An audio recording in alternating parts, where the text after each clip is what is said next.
नमस्कार, आप देख रहे हैं भारत अपनी न्यूज। आइए आपको बता दें कि आगामी लोकसभा चुनाव में एनडीए में शामिल हुए सपा के राष्ट्रीय प्रवक्ता अरुण राजभर ने कहा कि जब जब प्रदेश में सपा की सरकार बनी है उस समय विकास देखने को नहीं मिला था। जनता विकास कार्यों के लिए तरसी थी।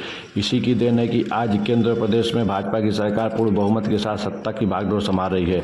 देश और प्रदेश की जनता को भाजपा सरकार में योजनाओं का लाभ सीधे लाभार्थियों के खाते में मिल रहा है। एनडीए में शामिल सुभाषपा लोकसभा चुनाव में प्रधानमंत्री नरेंद्र मोदी को वाराणसी संसदीय क्षेत्र से रिकॉर्ड मतों से जीत का दावा करते हुए कहा कि घोसी संसदीय क्षेत्र से सुभाषपा प्रत्याशी अरविंद राजभर जीत का रिकॉर्ड वाराणसी के बाद घोसी का दूसरा नंबर होगा।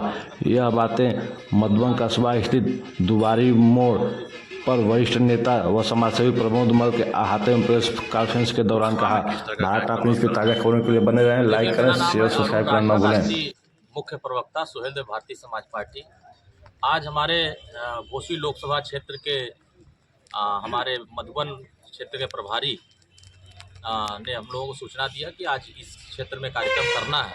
तो हम लोगों ने आधा दर्जन गांवों में जनसंपर्क किया और लोगों से आशीर्वाद की कामना किया कि उनके बीच में जाकर के कुछ लोगों के सुख दुख में शामिल हुए और अपने जनमानस से जनसंवाद किया। और जनसंवाद करके हम लोगों ने जो एनडीए के प्रत्याशी, शिक्षित प्रत्याशी हैं, पढ़े लिखे प्रत्याशी हैं, डबल पीएचडी है, नेट क्वालिफाई है, डॉक्टर अरविंद राजभर, हम लोग उनके समर्थन में छड़ी पर बटन दबाने की अपील करने के लिए हम लोगों ने लोगों से बातें किया। लोगों का उत्साह, लोगों का स्नेह जिस तरह से मिल रहा है, मुझे ऐसा लग रहा है कि जनता बस 1 तारीख का इंतजार कर रही है कि 1 जून कब आए और हम बूथ पर जाकर के छड़ी का बटन दबाएं, ताकि जो मोदी जी का विजन चल रहा है, जो विकास की यात्रा चल रही है, जो जन कल्याणकारी योजनाएं देश के लिए चल रही है, उसमें और मजबूती आए।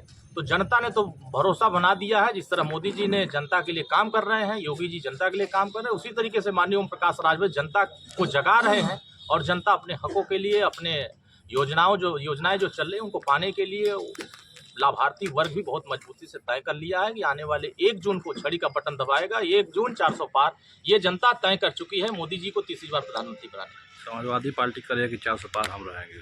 समाजवादी पार्टी तो 2022 में भी 400 लेके चल रहे थे, 400 जाते जाते हवा निकल गई। तो ये इससे बोल रहे हैं, जनता का विश्वास ये सब खो चुके हैं।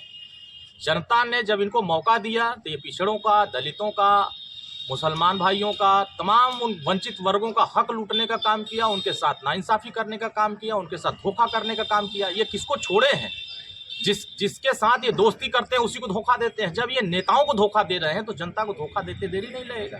तो ये धोखा देने वालों को भी जनता पहचान चुकी है कि हमने सत्ता दिया तो आपने हमारे लिए कुछ नहीं किया और आज हम सत्ता में आपको नहीं पहुंचा पा रहे हैं। हम जनता का विश्वास आप हो चुके हैं, तो आप ये वादा कर रहे हैं कि हम 400, तो मुझे लगता है कि 1 डिजिट पहुंच जाए, 0 से 1 हो जाए, वही उनके लिए बहुत है। मुझे नहीं लगता है कि उत्तर प्रदेश में खाता भी खुलेगा विपक्ष का।